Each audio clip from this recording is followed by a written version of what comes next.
Alors, premier amendement, 798. Qui le présente? 798. Monsieur Colomba.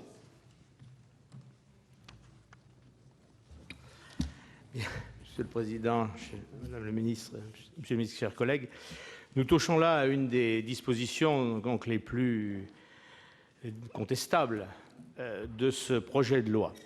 Il procède d'une idée fausse.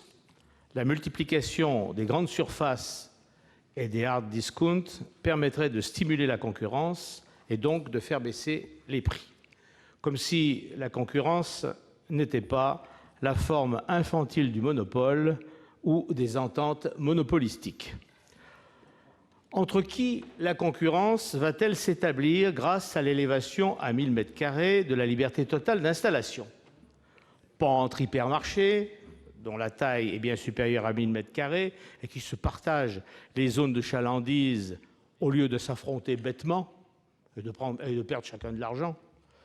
Pas entre hypermarchés et hard discounters, qui souvent relèvent des mêmes groupes et qui, en tout état de cause, ne visent pas les mêmes segments de consommateurs, les derniers visant les pauvres qui sont si nombreux.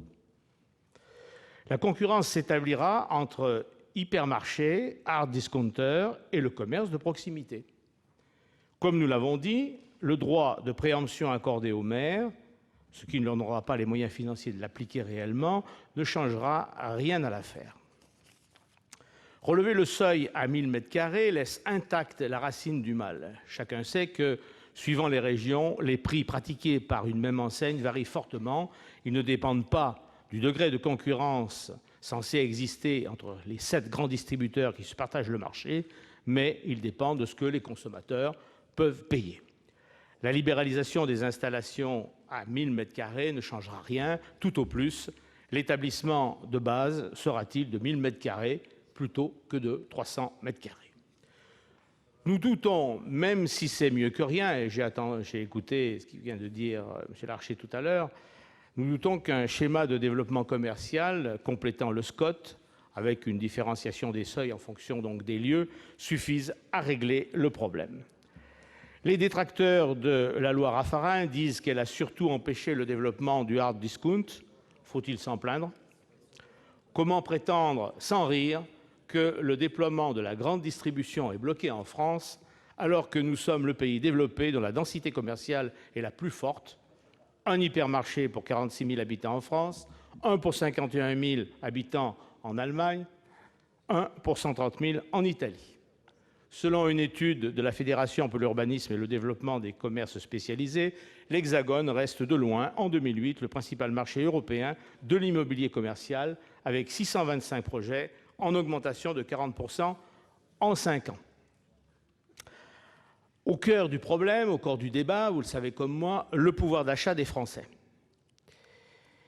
Mais le pouvoir d'achat des Français ne dépend pas que des prix, même s'il dépend des prix. Il dépend aussi des revenus qui stagnent et du niveau de chômage.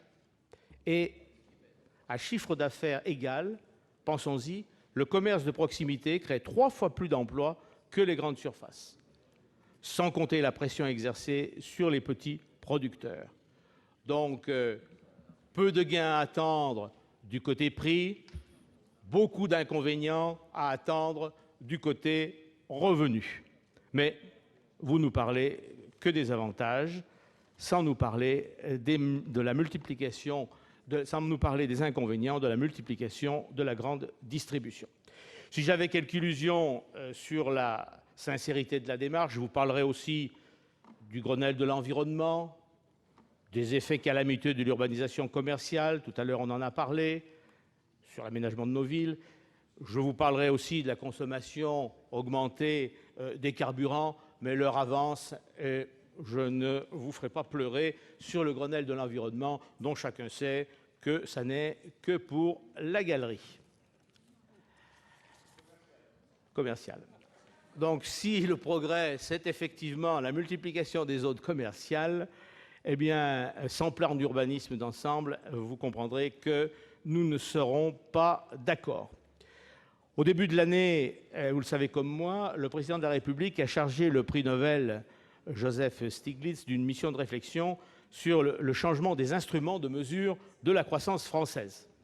Alors, changement des instruments de mesure de la croissance française, on peut penser que c'est pour y intégrer des éléments qualitatifs, ce que précisément on refuse encore de faire ici. Alors, très naturellement, vous comprendrez pourquoi cet amendement de suppression.